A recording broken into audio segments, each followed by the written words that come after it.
ఈరోజు ఇండియాలో ఏ మూలన చూసుకున్నా మనకి స్టార్టప్ అన్న పదం చాలా ఎక్కువ వినిపిస్తుంది. సెలబ్రిటీస్ స్టార్టప్స్లో డబ్బులు పెడుతున్నారు.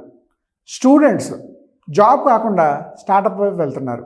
ఎన్ఆర్ఐస్ కొన్నాళ్ళు జాబ్ చేసి ఇంకా అవి నచ్చక బ్యాక్ టు ఇండియా వచ్చేసి కొత్త కొత్త స్టార్టప్స్ మొదలు పెట్టుకుంటున్నారు.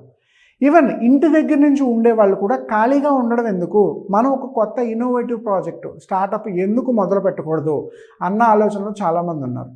స్టేట్ గవర్నమెంటు, సెంట్రల్ గవర్నమెంటు, చాలా డిపార్ట్మెంట్లు కొత్త కొత్త రూల్స్, రెగ్యులేషన్స్, పాలసీస్ తీసుకొచ్చి స్టార్టప్స్కి అన్ని రకాలుగాను సపోర్ట్ చేస్తున్నాయి. తాకట్టులో ఉన్న బంగారాన్ని విడిపించి ఆ రోజు ఆన్లైన్ రేటుకే మేము కొంటాం. Sharma gold company. ఇంకో పక్క నుంచి ఏంజల్ ఇన్వెస్ట్మెంట్స్, వెంచర్ క్యాపిటలిస్ట్ వీళ్ళు కూడా కొత్తగా ఇన్నోవేటివ్ స్టార్టప్స్ మోడల్స్ ఏమేమి ఉన్నాయి, ఎందులో డబ్బులు పెట్టాలి, డబ్బులు పెడితే ఎలా రిటర్న్స్ వస్తాయి, ఇటువంటివి కూడా ఆలోచిస్తున్నారు.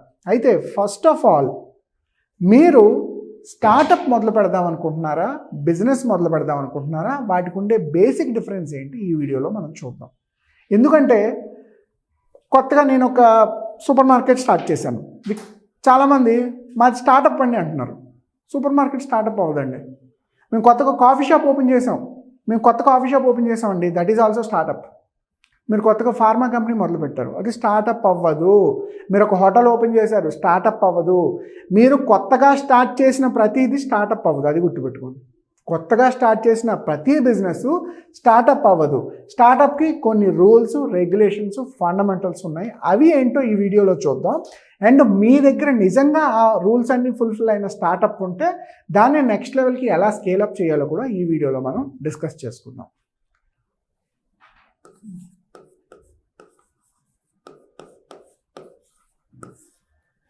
Startup, the very first fundamental of the startup.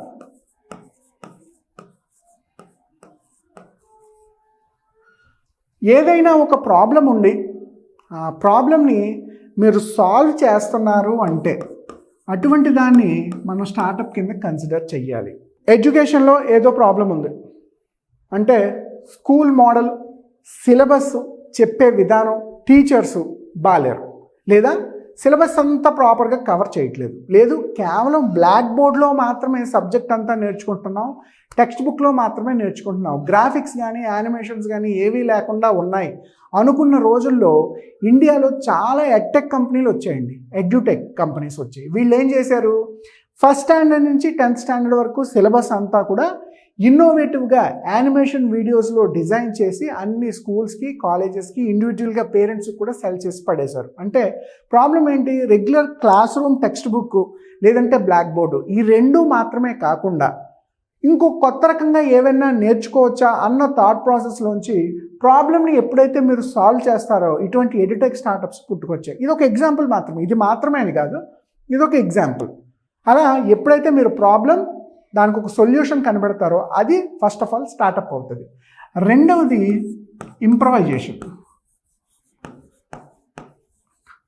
Already ఒక ఎడ్టెక్ ప్రాజెక్ట్ ఉంది, దాన్ని ఇంకా ఇన్నోవేటివ్గా డిజైన్ చేశారు అనుకుందాం, that is we call also a startup.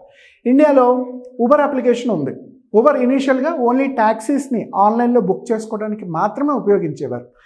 తర్వాత ఓలా ఏం చేసింది, ట్యాక్సీ ఒక్కటే కాదు ఆటోను కూడా మనం ఇందులో ఇంక్లూడ్ చేద్దామని చెప్పింది. ఎప్పుడైతే taxi already innovative Uber project ఉందో దాన్ని ఆటోస్తో కూడా యాడ్ చేసి అడ్వాన్స్డ్గా స్టార్ట్ చేశారు. అప్పుడు ఏం చేశారు, చాలామంది ఓలా ఆటోస్ బుక్ చేసుకోవడం మొదలుపెట్టారు. కార్ ఒకటే ఎందుకు, ఆటోను కూడా మేము ఆన్లైన్లో బుక్ చేసుకోవచ్చు కదా అని. తర్వాత కొన్నాళ్ళకి ర్యాపిడో ఏం చేసింది, బైక్ ట్యాక్సీ అని స్టార్ట్ చేసింది. కార్ వెళ్తుంది, ఆటో వెళ్తుంది, బైక్ ట్యాక్సీ కూడా స్టార్ట్ చేశారు. అది ఇండియాలో అప్పటి వరకు బైక్ ట్యాక్సీ అనేది ఎక్కడా లేదు అసలు. మార్కెట్లో కూడా ఆటోలు తిరిగేవి కానీ బైక్ మీద ఎవడు ట్యాక్సీ తీసుకునేవాడు కాదుగా. వీడు ఫస్ట్ టైం బైక్ ట్యాక్సీ అని స్టార్ట్ చేశారు. అంటే ఒక ఇన్నోవేషన్ని ఎప్పుడైతే మీరు ఇంకొంచెం ఇంప్రూవ్ చేస్తారో అది కూడా స్టార్టప్ అవుతుంది. ఇంప్రవైజేషన్ కూడా ఉండొచ్చు. మీరు కొత్తగా ప్రాబ్లమ్ని సాల్వ్ చేయక్కర్లేదు, ఆల్రెడీ ఒక ప్రాబ్లం సాల్వ్ చేస్తాడు, వాడు ఏమైనా తప్పు చేశాడు, దాన్ని మీరు ఓవర్కమ్ చేసినా లేదు వాడికన్నా ఇంకా బెటర్గా వర్కౌట్ చేసినా కూడా మీకు స్టార్టప్ కింద కన్సిడర్ చేయొచ్చు. మూడవది, చాలామంది ఓన్లీ టెక్నాలజీ ప్రాజెక్ట్స్ని మాత్రమే స్టార్టప్స్ అనుకుంటారు. ఇప్పుడు నేను చెప్పినట్టు ఒక బైజూస్ అప్లికేషను, ఊబర్ అప్లికేషను, ఓలానో, ర్యాపిడోనో ఎప్పుడైతే ఒక మొబైల్ యాప్ ఉంటుంది, ఒక డెలివరీ మనం ఇస్తున్నాం, లేదంటే ఇద్దరిని సపోర్ట్ చేస్తున్నాం, జాయింట్ చేస్తున్నాం, ఇవి మాత్రమే స్టార్టప్స్ కావు. మీరు ఎడ్యుకేషన్లో కొత్తగా ఏదైనా కనిపెట్టండి, we call it a startup. మీరు మెడికల్ ఫీల్డ్లో కొత్తగా ఒక ఎక్విప్మెంట్ తయారు చేయండి, we call it as a startup. మీరు ఫార్మా కంపెనీలో ఏదో ఒక రెవల్యూషనరీ చిన్న మెషిన్ కనిపెట్టండి, we call it a startup. కార్లోనో బైక్లోనో ఒక స్పేర్ పార్ట్ కొత్తగా తయారు చేసి చూపించండి, we call it a startup. అగ్రికల్చర్లో, వ్యవసాయంలో మీరు డ్రోన్లతోనో లేదంటే ఎక్విప్మెంట్స్తోనో ఐఓటీ డివైసెస్తోనో కొత్త ప్రాజెక్ట్ తయారు చేయండి, we call it a startup. లేదు, రీసైక్లింగ్ ఇండస్ట్రీలో కొత్తగా ఏదైనా ప్రాజెక్ట్ స్టార్ట్ చేయండి, దాన్ని కూడా మనం స్టార్టప్ అనొచ్చు. ఆర్ట్స్, స్పోర్ట్స్, కల్చర్లో కూడా మీరు ఏమన్నా కొత్తగా ఇన్నోవేటివ్గా తయారు చేసి ఒక ప్రాబ్లమ్ని కనుక సాల్వ్ చేయగలిగితే అటువంటి దాన్ని కూడా మనం స్టార్టప్ అనొచ్చు. అంటే ఎందుకు రాశానంటే నాట్ ఓన్లీ టెక్నాలజీ. చాలామంది టెక్నాలజీ స్పెసిఫిక్లో ఉండిపోతారు, నాకు కోడింగ్ రాదు, నాకు ప్రోగ్రామింగ్ రాదు, మొబైల్ అప్లికేషన్ ఒక్కటే స్టార్టప్ అవుతుంది, వేరేవి స్టార్టప్స్ అవ్వవు అన్న అపోహ చాలామందికి ఉంది. ఎందుకంటే ఇండియాలో majority of the startups mobile application based, but non mobile application based startups కూడా ఇండియాలో చాలా ఉన్నాయి. సో అందుకోసం అని చెప్పి not only technology, non tech applications కూడా స్టార్టప్స్లోకి వస్తాయి. అటువంటి వాటిని కూడా మనం ఇన్నోవేట్ చేసుకోవచ్చు. నాట్ ఓన్లీ ఒక మెకానికల్ ఇంజనీర్ తయారు చేసింది, ఒక డాక్టర్ తయారు చేసింది మాత్రమే స్టార్టప్ అవుతుంది, ఒక రైతు తయారు చేసింది కూడా స్టార్టప్ అవుతుంది. ఇంట్లో ఒక మదర్ ఒక కొత్తగా ఇన్నోవేటివ్ ప్రోడక్ట్ తయారు చేసిన అది కూడా స్టార్టప్ కింద కన్సిడర్ చేయొచ్చు. స్టూడెంట్స్ ఒక ప్రాజెక్ట్ని తయారు చేసిన దాన్ని కూడా మనం స్టార్టప్ కింద కన్సిడర్ చేయొచ్చు. So not only technology products, non tech applications కూడా స్టార్టప్ అవుతాయి. నాలుగోది ఏంటి అంటేనండి, స్కేలబిలిటీ. స్కేలప్ చేయగలగాలి ప్రాజెక్ట్ని. స్కేలప్ ఈజ్ నథింగ్ బట్ మీరు ఎవ్రీ మంత్ మీ ఊర్లోనే ఏదో ఒక ప్రోడక్టో సర్వీసో తయారు చేసి ఎవ్రీ మంత్ 100 మందికి సేల్ చేస్తున్నారు అనుకుందాం. ఒక్కొక్క కస్టమర్ దగ్గర నుంచి ఒక 1000 రూపాయలు వచ్చింది అంటే ప్రతి మంత్ 1,00,000 రూపాయలు బిజినెస్ వస్తుంది. ప్రతి మంత్ 1,00,000 వస్తుంది. కస్టమర్ తగ్గట్లేదు, పెరగట్లేదు. పెరగకపోతే దాన్ని మనం స్టార్టప్ కింద కన్సిడర్ చేయకూడదు. ఖచ్చితంగా మీ ప్రోడక్ట్కి స్కేలబిలిటీ ఉండాలి. అంటే ఈరోజు నెలకి 100 మంది వచ్చారు, వచ్చే నెల 105 అయినా పర్వాలేదు, 101 పర్వాలేదు, 102 మంది అయినా పర్వాలేదు, ఎంతో కొంత స్కేలబిలిటీ ఉండాలి. ఒక 1 ఇయర్కి మీరు 100 మంది నుంచి 1000 మంది అవ్వగలగాలి. ఒక 5-6 ఏళ్ళకి 1000 నుంచి 10,000 మంది అవ్వగలగాలి. ఒక 10 ఏళ్ళకి 10,000 నుంచి 10 లక్షల మంది అవ్వగలగాలి. అటువంటి స్కేలబిలిటీ మీ ప్రాజెక్ట్లో స్కోప్ కనిపిస్తే దాన్ని మనం స్టార్టప్ కింద కన్సిడర్ చేస్తాం. ఎవ్రీ మంత్ స్టాండర్డ్ రెవెన్యూ వచ్చింది అనుకోండి, we don't call it A startup. ఈ పారామీటర్స్ అన్ని ఇండియన్ స్టాండర్డ్స్ ప్రకారం ఫుల్ఫిల్ చేసుకోవాలి. అంటే ఎవ్రీ మంత్ సేల్స్ లేదా ఎవ్రీ ఇయర్లీ సేల్స్ మెల్లమెల్లగా పెరుగుతున్న కొద్దీ మీ ప్రాజెక్ట్కి స్కేలబిలిటీ కనిపిస్తుంది. ఎప్పుడైతే మీకు స్కేలప్ ఉంటుందో అటువంటి ప్రోడక్ట్ని మనం స్టార్టప్ కింద కన్సిడర్ చేయొచ్చు. ఫిఫ్త్ థింగ్,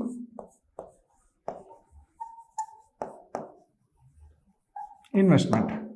చాలామందికి ఒక స్టార్టప్ మొదలు పెట్టాలంటే చాలా ఎక్కువ ఇన్వెస్ట్మెంట్ అవసరం అవుతుంది అన్న అపోహ ఉందండి. చేతిలో రూపాయి లేకపోయినా స్టార్టప్ మొదలు పెట్టవచ్చు. మీరు ఒక సూపర్ మార్కెట్ ఓపెన్ చేయాలంటే ఈ రోజున్న మార్కెట్ స్టాండర్డ్స్ ప్రకారం ఖచ్చితంగా 2 నుంచి 3 కోట్ల రూపాయలు అవుతుంది. 2 నుంచి 3 కోట్ల రూపాయలు అన్ని రకాల ప్రొడక్ట్స్, ర్యాక్స్, ఏసీలు, counter billing, staff, different products నుంచి క్రెడిట్ తెచ్చుకుంటే ఈజీగా 2 కోట్ల రూపాయలు అవుతుందండి. ఒక కాఫీ షాప్ ఓపెన్ చేయాలన్నా 60-70 లక్షలు అవుతుంది. కానీ స్టార్టప్ మొదలు పెట్టాలంటే అంత హైఫై ఇన్వెస్ట్మెంట్స్ అవసరం లేదు. మీ ప్రొడక్ట్ని బట్టి, మీ సర్వీస్ని బట్టి 0 ఇన్వెస్ట్మెంట్తో మొదలు పెట్టుకోవచ్చు. 1,00,000 రూపాయలు ఉంటే దాని నుంచి స్టార్ట్ చేయొచ్చు, 5 లక్షల రూపాయలు ఉంటే దాని నుంచి మొదలు పెట్టవచ్చు. ఖచ్చితంగా భారీ ఇన్వెస్ట్మెంట్లు అయితే స్టార్టప్కి అవసరం లేదు. అందుకే ఎక్కువ మంది స్టార్టప్స్ మీద పడుతున్నారు. మీరు ఇవాళ ఒక మ్యానుఫ్యాక్చరింగ్ ఇండస్ట్రీ పెట్టాలంటే కనీసం 10 కోట్ల నుంచి 50 కోట్ల రూపాయలు ఖర్చు అవుతుంది ఒక మంచి మ్యానుఫ్యాక్చరింగ్ ఇండస్ట్రీ పెట్టాలి అంటే. బట్ ఒక స్టార్టప్ మొదలు పెట్టాలంటే చేతిలో 1,00,000 నుంచి 5 లక్షల రూపాయలు ఇన్వెస్ట్మెంట్ ఉంటే మనకు సరిపోతుంది. అంటే నా ఉద్దేశం ఎక్కువ ఇన్వెస్ట్మెంట్ కూడా ఉండక్కర్లేదండి స్టార్టప్కి. అవసరమైతే పెట్టచ్చు, బట్ లో ఇన్వెస్ట్మెంట్ మోడల్లో కూడా మనం స్టార్టప్స్ని కన్సిడర్ చేయొచ్చు. 6th థింగ్ ఏంటంటే సేల్స్. మీ ప్రొడక్ట్ లేదా సర్వీసు ఎవ్రీ మంత్ ఒక 50 మందికి అమ్ముతున్నారు. నిజానికి మీ ఖర్చు లెక్కల ప్రకారం ఒక 200 మందికి 300 మందికి అమ్మితేనే మీరు ప్రాఫిట్లో ఉంటారు. ఎవ్రీ మంత్ లాసుల్లో ఉన్నారు, బట్ ఈవెన్తో ఒక 50 మందికి సేల్ చేస్తున్నారు. దాన్ని మనం MVP అంటారు. అంటే minimum viability of a product. Minimum sales చేస్తుందా లేదా? మీకు 500 మంది కస్టమర్స్ కావాలి, కానీ అంతమంది రావట్లేదు, 50 మంది కస్టమర్సే వస్తున్నారు. అంటే దాని ఉద్దేశం 50 మంది అయినా సరే మిమ్మల్ని బిలీవ్ చేస్తున్నారు. ఈ 50 మంది రేపు 5,000 మంది దాకా కన్వర్ట్ అయ్యే అవకాశం ఉంటుంది. అంటే మీరు తయారు చేసిన ప్రోడక్ట్ మార్కెట్కి వెళ్ళిందా లేదా అని చెక్ చేయడానికి మనకి MVP చాలా ఇంపార్టెంట్ అండి. మీ దగ్గర అద్భుతమైన ప్రాజెక్ట్ ఉంది, మీరు ఎవరికి చెప్పలేదు. మీ దగ్గర అద్భుతమైన ఒక ప్రోడక్ట్ ఉంది, మీరు ఎవరికి చెప్పలేదు. చెప్పకపోతే కస్టమర్ ఎలా కొంటాడు మీ దగ్గర? అది 10 రూపాయలు అవనివ్వండి, 1,00,000 రూపాయలు అవనివ్వండి, కనీసం 1-2 కస్టమర్స్ అయినా మిమ్మల్ని బిలీవ్ చేసి మీ ప్రోడక్ట్ కొంటున్నారా లేదా అని ఆలోచించగలిగిన రోజున ఈ సేల్స్ తాలూకు MVP ఎప్పుడైతే జరుగుతుందో అది ఖచ్చితంగా స్టార్టప్కి చాలా ఇంపార్టెంట్. ఈ MVP లేకుండా నాది అద్భుతమైన ప్రోడక్ట్ ఉంది, ఈ స్టార్టప్ బాగా సేల్ అవుతుందని మాత్రం ఎవరికి చెప్పొద్దు. దానివల్ల ఎవరికి ఉపయోగం లేదు. నా దగ్గర మంచి ప్రాజెక్ట్ ఉంది, ఓకే, అది మన దగ్గర ఉంటుంది జీవితాంతం, సేల్స్ చేయలేకపోతే. సో ఇది ఎప్పుడైతే ఉంటుందో మనకి కొంచెం కాంప్లికేషన్స్ పెరుగుతాయి. అంటే సేల్స్ ఖచ్చితంగా స్టార్టప్స్లో పెంచుకోవాలి. తర్వాత ఏంటంటే బ్రాండ్. ఈ బ్రాండింగ్ అనే సబ్జెక్ట్ చాలా పెద్దది, దాని గురించి ఏమి నేను మాట్లాడను. అయితే కనీసం కొంతమంది కస్టమర్స్కి అయినా మీ బ్రాండ్ గురించి తెలుస్తుందా లేదా, మీ ప్రోడక్ట్ ఉందని మార్కెట్లో కస్టమర్స్కి తెలుస్తుందా లేదా అనేది చాలా ఇంపార్టెంట్.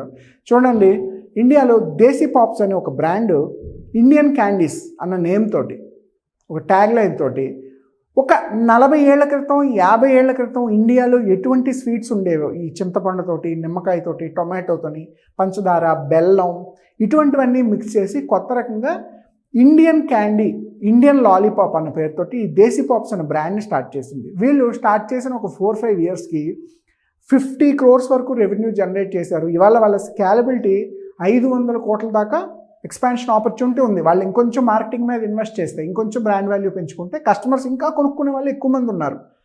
ఈ బ్రాండ్ సోషల్ మీడియాలో చాలామందికి తెలుసండి దేశీ పాప్స్, ఎందుకంటే వాళ్ళ తాలూకా అడ్వర్టైజ్మెంట్స్ యూట్యూబ్లోని, ఇన్స్టాగ్రామ్లో రెగ్యులర్గా కనిపిస్తుంటాయి. నా ఉద్దేశం ఆ బ్రాండ్ వాల్యూని మీరు పెంచుతున్నారా లేదా అనేది మీరు తెలుసుకుంటే ఖచ్చితంగా మీ స్టార్టప్కి స్కేలబిలిటీ ఉంటుంది. 8th థింగ్ ఏంటి అంటేనండి,